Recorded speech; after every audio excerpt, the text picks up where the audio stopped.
The truth is, giving attention to the wrong man will prevent you from meeting the right man. So how will you know if God is actually saying, don't give that man any more attention? Here are 4 biblical signs to look for. Number 1, if a man keeps insinuating that he'll commit to you, but keeps pushing back the timeline, that's a strong sign God is telling you to stop giving that man attention. Proverbs 3:27-28.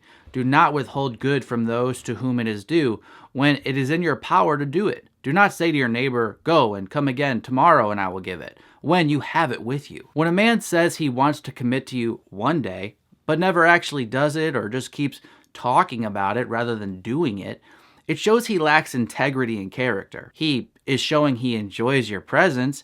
He enjoys things that you're offering him, like encouragement, but don't ever forget that talking about commitment and actually committing are not the same thing. Proverbs 25:14, a person who promises a gift but doesn't give it is like clouds and wind that bring no rain. Marriage-minded men don't keep women wondering forever. If he's serious about you, he's going to be working towards clarity, not confusion. Now, everyone needs time to sort out their own feelings, but a player will clearly state their feelings, and they clearly do not support those statements with actions. If you find yourself in a cycle of promises followed by delays, God is telling you to guard your heart. Giving attention to a man who keeps delaying commitment is like standing at a bus stop where the bus never comes. You'll waste valuable time waiting for something that isn't arriving. Number 2, if this man is playing with your heart by using a combination of love bombing and ghosting, that's a strong sign God is telling you to start ignoring this man. Romans 12:9, let love be genuine. Abhor what is evil. Hold fast to what is good. Players and unhealthy men do this hot and cold, extreme avoidance and extreme pursuit.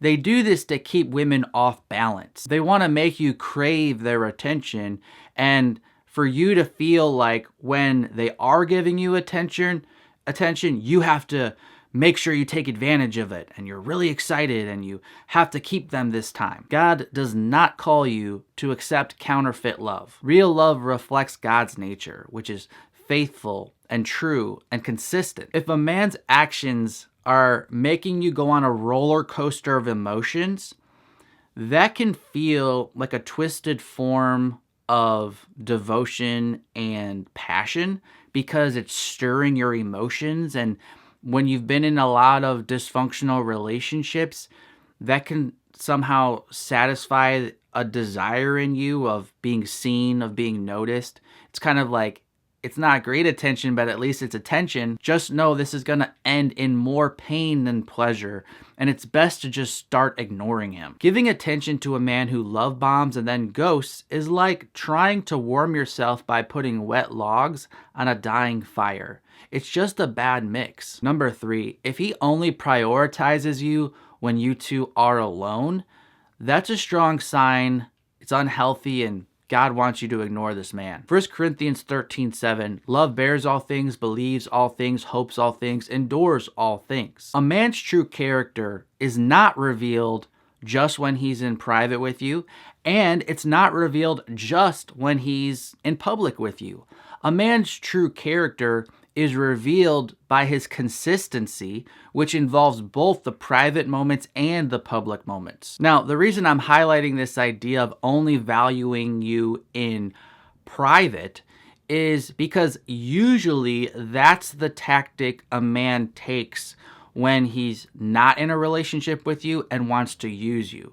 Whereas when a man is in a relationship with you and wants to use you, that's often when he treats you well in public, but bad in private. Giving attention to a man who only values you in private is like being a lamp kept under a basket. You were meant to shine in the open, not be hidden away. So if this man is not proud of being seen with you in public, if he never introduces you to the people in his life, if he is very affectionate with his words and his touch in private, but these things just vanish and he ignores you in public, that's a problem. And number 4, if you're less happy with yourself now that this man is in your life, that's a strong sign God wants you to stop giving this man attention. John 10:10, the thief comes only to steal and kill and destroy.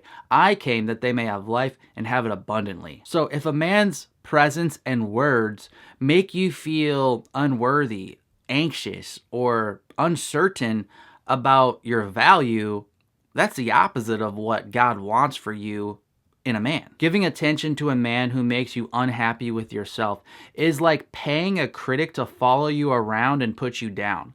By ignoring this man, he will leave you alone. You will then be adding happiness to your life by subtracting this man from your life. If you found this video helpful, giving it a thumbs up is a blessing to me in this ministry because it helps this content spread to others who might need to see it as well. I'm Mark from ApplyGodsWord.com. I'll see you at the next video. God bless.